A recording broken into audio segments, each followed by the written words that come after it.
Yama everyone, my name is Kirsten Tarpany and I'm a proud Gamilaroi woman. Yama, I'm Marina Martinello and I'm a proud Arundel woman. Welcome to the series Yarning About. Throughout the series we'll be yarning about Aboriginal and Torres Strait Islander people, culture and issues impacting them, and as well as debunking myths. We've been inundated with questions from the UC community, which is fantastic, and as a result may not get to all of these questions over these first episodes. To make sure that we address all questions, we will add to this series over the coming months. We will also be answering questions online through the new Yarning About landing page. We will share with you our individual thoughts, perspectives and experiences, which you will see highlighted through our diverse responses and conversations. In this episode, we'll be yarning about general topics that have been raised.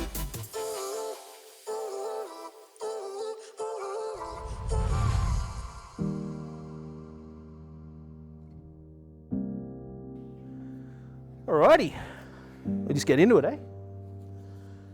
I've got a cool question for you, Benny. All right, mate. What do you most want us to know about life in 2021 as an Indigenous Australian? What I want you to know is that we yearn for white Australia to get out of the colonial mentality because it shackles us all to the past. Despite the fact that I have obligations and responsibilities through my cultural law, that probably separate me in some ways. And in some ways I am very different to you. In some ways I'm very, very similar. Yeah, I grew up in Brisbane. People ask me about growing up scared of the G'daycha Man or the Hairy Men. I grew up scared of Freddy Krueger and Jason Voorhees, you know. So we have shared experiences. I suppose the main thing that I want you to take away is don't essentialise Aboriginality. Don't see a picture of an Aboriginal person standing on one leg in the bush and think that that adequately gives you my story. It gives you part of my story, definitely, but the only way to get to know Indigenous people is to talk with Indigenous people. What I really want people to know is that we're individuals, we're approachable and we're happy to have conversations. Be respectful in your conversations and don't make assumptions.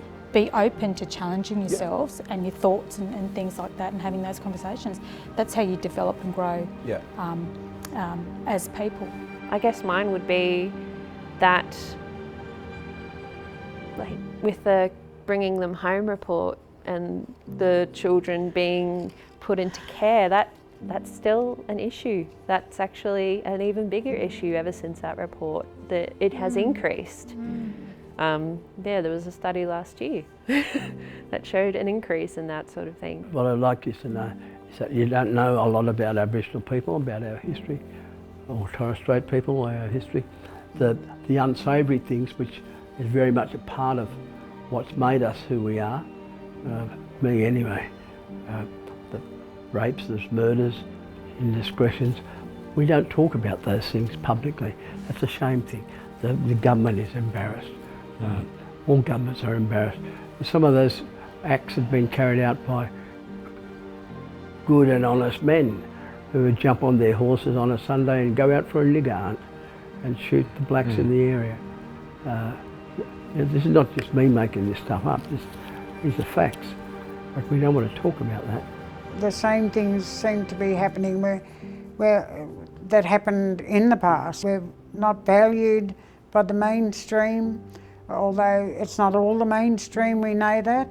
I do understand that Australia's not a racist country, but it has a lot of racists in it. So I expect other Australians, not Indigenous Australians, to support us to end racism. I don't think we're ever going to really end it, but lessen it as much as we can because it's doing enormous damage to this country. I see a lot more, I guess, pride and acknowledgement of Aboriginal and Torres Strait Islander cultures and things, and I'm not just talking about Aboriginal and Torres Strait Islander people, I'm seeing that from the other side as well, non-Indigenous people. Probably the thing I want you to know most about life as an Aboriginal person is I love talking about my culture and about who I am. And also that we're just a really beautiful culture. Yeah. For us as Indigenous Australians, there are good things and bad things depending on where you are, depending who you are, depending what you're doing. Yeah. Is it my turn or yours? Yeah, your turn. Oh. It's beautiful cooling too. What is the most respectful way to ask how someone prefers to be identified? For example, First Nations person, Wiradjuri woman, etc. Is it okay to use Indigenous terms of respect like auntie and uncle if you're non-Indigenous? This is a good question because, once again, people are different. In my community, what I've been taught by my old people is you always address people, the older people, by auntie or uncle, and they'll tell you if they don't like it. But in different communities that I'm a part of, they've completely done away with that. We use Aboriginal words to describe the relationship. For instance, like Damu for grandfather. So I don't call people uncle anymore, I call them Damu because that better understands the relationship, which is just coming back more to how our languages matter. I think that's it's an individual thing. There's no hard and fast rules about this. My mother was born in Brewarrina, lived most of her life in Bourke. She was a drover when she was a young woman up in Queensland and other places. Her mother is from Queensland, she's a Kunya woman. But when Mum and Dad moved to Newcastle in the 1970s, some of the non-Indigenous people who'd befriended the people in the Aboriginal co-op were starting to use words like aunt and uncle, and Mum felt really uncomfortable with that. She said, I'm not their auntie. She said, no, but they mean it this way. So it just depends on the circumstance. Is that a thing for white people though? Can a non-Indigenous person say that? I think Because so. you just talked about how it's appropriate for you and not appropriate, but is it, like, can someone, for example, call Auntie Ros as an elder in residence? I would, if I and my wife, who's a white woman, I'd advise her to as well. Yeah. So I think that it's perfectly appropriate.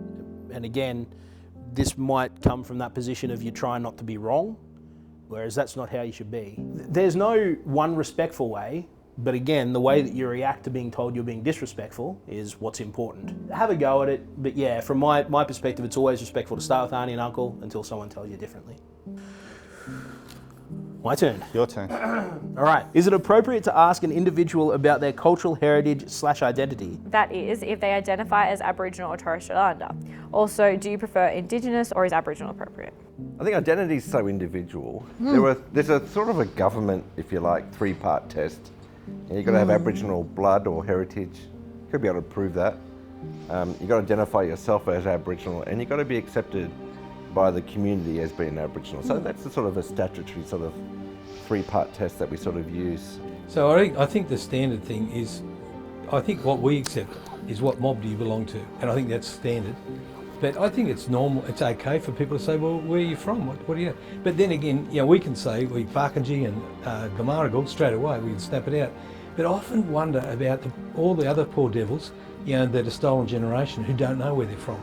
That's what the question is. Yeah, so I think, and you know, I really love the word Aboriginal, and that's just a personal thing.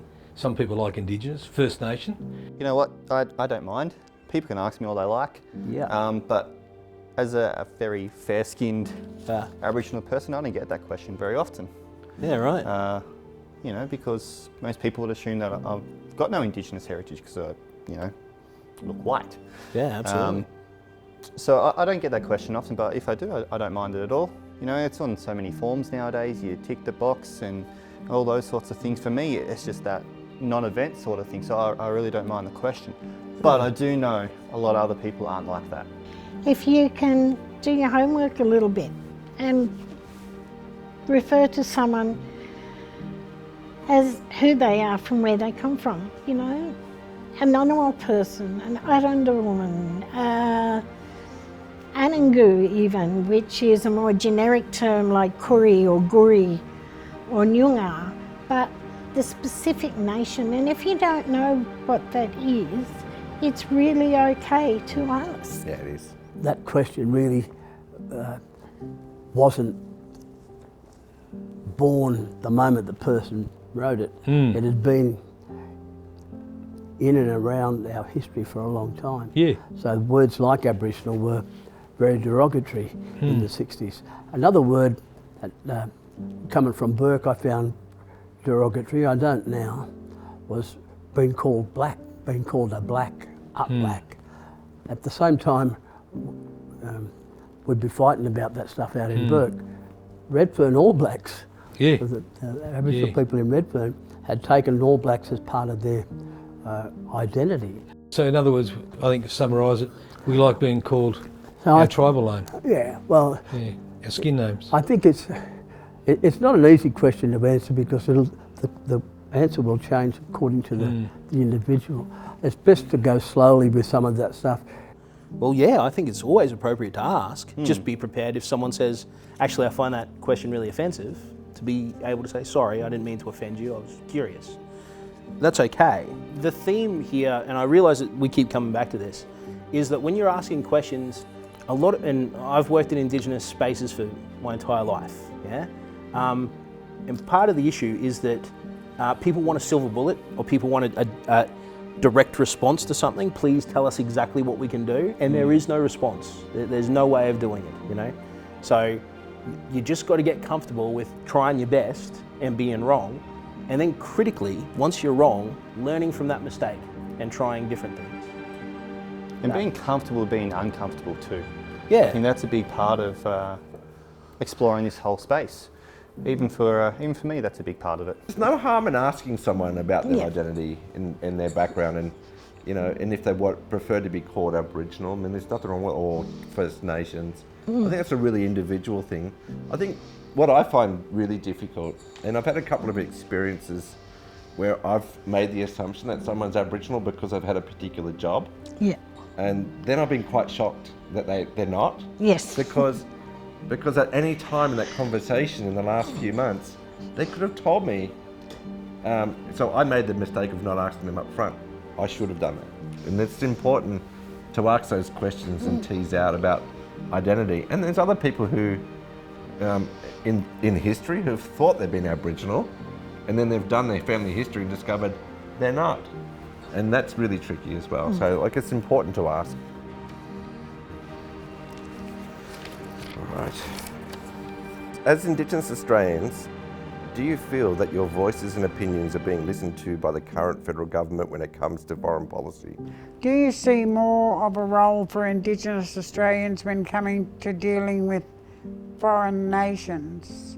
The current federal government doesn't even listen to us on internal domestic policies. So no, they don't listen to us on anything to do with foreign policy. What most Australians don't realise is that our First Nations have always had, for hundreds and hundreds of years, thousands of years in fact, before white invasion, extremely good trade relations and foreign relations with all of our neighbours in Indonesia and the Pacific. And to this day, we still enjoy those. Well, yes, we would like to have more of a role meeting for us foreign nations. We'd also like to meet our fellow Australians. I think that would be the most appropriate place to start. I don't think that we're being listened to by any governments, and that's successive governments going right back to the first governors that were here. It goes back to colonial mentality, and now we're all trapped in it because non-Indigenous Australia needs to accept it, acknowledge it, and we can all move on. And I think each local MP should be listening to the elder of their local area. One Indigenous representative for all of Parliament isn't enough to represent a whole Aboriginal culture. There's so many traditions, customs that are different to each area. So one voice isn't enough for a whole race. All right, is that my turn? Yes. Yeah, okay. All right. Do you ever feel tired of having to reach out and be open? So that people can unlearn their attitudes or ignorance. Do you ever feel like it's as if you have to work for basic respect and understanding? And feel tired of it since other people don't have to do that. How do you look after yourself and stop from feeling resentful? Well, I'll have to say that I do get very tired of that. My basic attitude is that, look, you're all adults out there, multicultural Australia, non-Indigenous Australia. As adults, the first principle of learning, of lifelong learning, is self-directed learning. So it's up to you to educate yourself. Now, I'm happy for you to ask me some questions, and I acknowledge that sometimes you feel really uncomfortable about that. Well, I'm not going to bite your head off, and I'm not going to yell at you, and I will give you some straight answers. One of the things I hope will be that you will be open enough to accept my answers, even if they make you feel uncomfortable. That's tricky. Yeah, it does get tiring. It gets really tiring, especially around, like I said, especially around days like January 26th and NAIDOC week and like those sort of things of people like, wow, why do you get a whole week? And why don't you want to celebrate today? Like, it's, it gets really tiring, and it's really hard to, I guess, navigate and like to make sure you're looking after yourself. I think at times I do feel a bit tired, but I don't think I feel resentful. I think, well, you know, I'm a teacher, so I'm teaching people, and so I'm used to, okay, this from this perspective, this might be what is happening. It can be exhausting, and you know, yes, there are times when I just long to be with my people, you know, because the university, we're trying to indigenize the curriculum, we're trying to indigenize the way that we do things at the university, but it's a long, slow process with people who are deeply, deeply ensconced and invested in what, you know, primarily white Eurocentric institutions universities have become, and you know, proponents of unfettered capitalism and neoliberalism, which is not who we are as an Indigenous people. So sometimes I just want to go and be with my own people, but I do that then. I think it's just really draining, and just going back to the Black Lives Matter movement, that was actually really draining for me. I don't know about you, Keish, but I felt a lot of friends and some randoms came to me on social media and really just asking me a lot of questions that they could have found on Google and as well. I think that's another thing. Like if people come to us both and will ask questions that are really, especially in times of like distress, like the Black Lives Matter movement, when people come to you and they're like, oh, did you see what this person said on the news? And then we'll send you the link. And then it's like, and then I have to watch it, and then now I'm exposed to that, and now and that's what's on my mind all day. And it's like I could have avoided that because I haven't been watching because I don't want to see it. Purposely. And people just kind of force it onto you. Like if they see any sort of like a racist comment, they're like, well, look what this person said. And it's like, we don't have to. Ask if I have the capacity to answer this question or to see this. Or all of this didn't happen that long ago, and this trauma is still there. And just even going back to the intergenerational trauma, like it's still lively, and it's still, you know, when people do that, it brings back up that trauma to the surface. Although we're not trying to suppress it, we, you know, it's just bringing it back up in our face, where we find, yes, we get tired from that, and we are drained because we're constantly having to do that pretty much on a daily basis. I love this question. I think that this is a great question. And for me, for a lot of people I know, that there are people that do feel tired and that's feeling that cultural load of being like that. For me, the answer is no. I don't feel tired of it. I'm always open to the conversations and I try to make myself approachable for them. As an Aboriginal person, I feel that I have some responsibility in providing education in this space. So, you know, not to provide everybody's all education, but to actually be available to have those conversations, to be approachable, to make people feel comfortable enough to ask even the tough questions, you know, so they can have the answers. So no, I don't get tired of it. For me, I think it's a really important thing.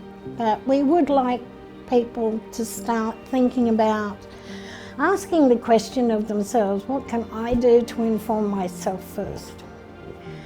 I do think, though, that there's a lot of resources out there. You can watch NITV, you know, look at videos and documentaries, listen to people's stories, read books. because there's thousands of them out there, and start getting a feel around the problems that you feel you have and the things that make you feel uncomfortable, and then come and ask me to clarify things. And I'm really happy to do that.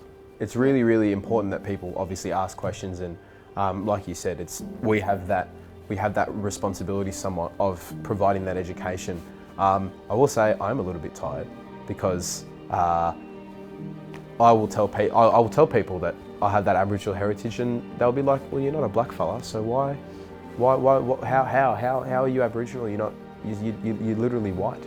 So it is a little bit tiring having to continuously justify that heritage. But at the same time, I don't have an issue with it because I'm proud of it, and I'm very, very, very keen to provide education and raise awareness for it. When I'm feeling really drained and tired, I will make the time to go back on country, and just instantly I'm just already feeling re-energised, but then just going to be back with Mob, with my beautiful Nan and Pop and family, and just spending time and forgetting about everything else and actually focusing on what really matters in life.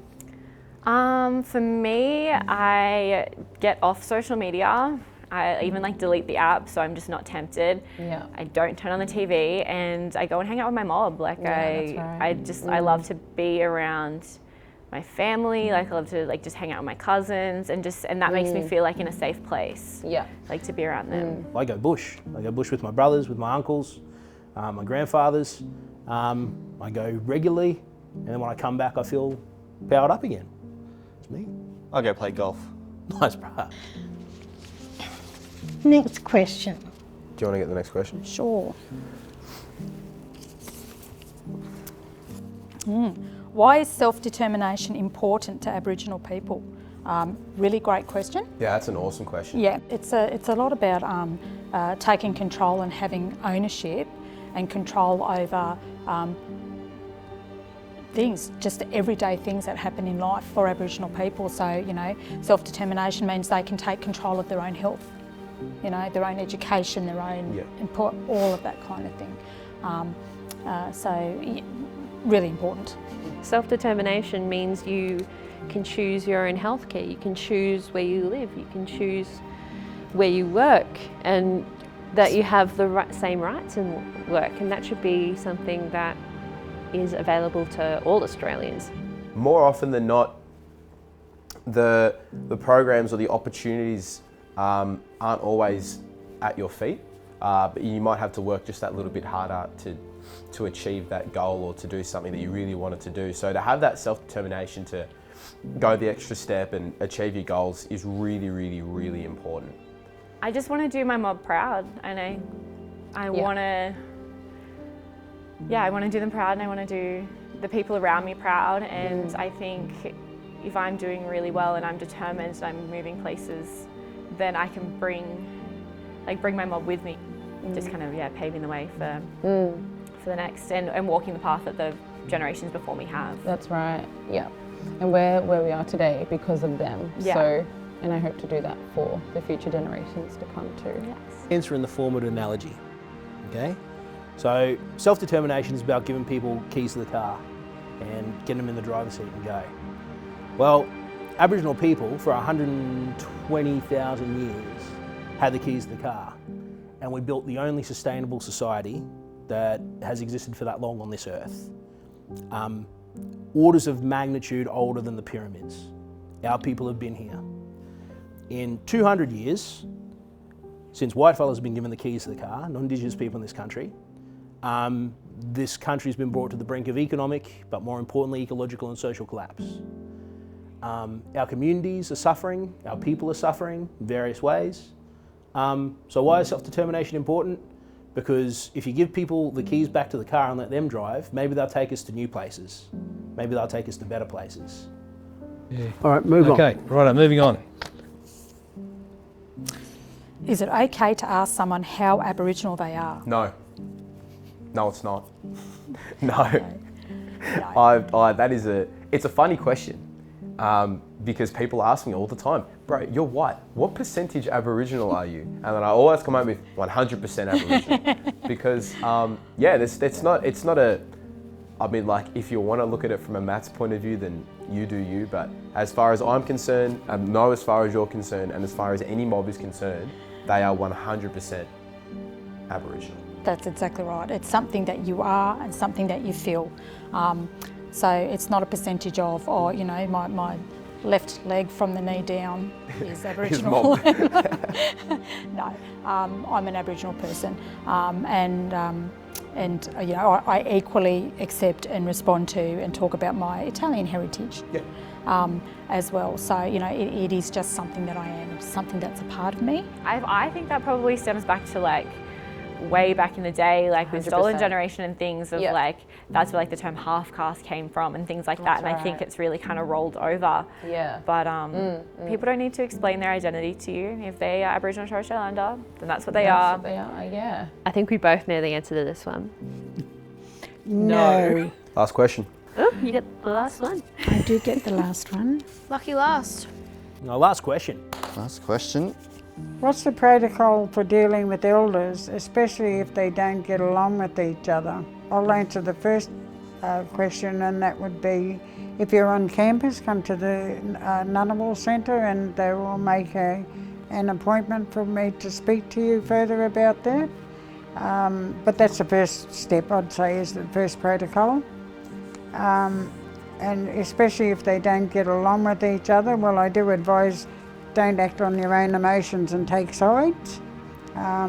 Be respectful but neutral, and listen to both elders. If you feel compromised, then I'd say that you just need to be your own person and politely leave if you feel that you're being compromised by it. Also, elders are only human beings, we're only people, and so, but we do have a lot of responsibility in community. So if you have had that experience, I'd like to meet you and know how you handled it. Thank you.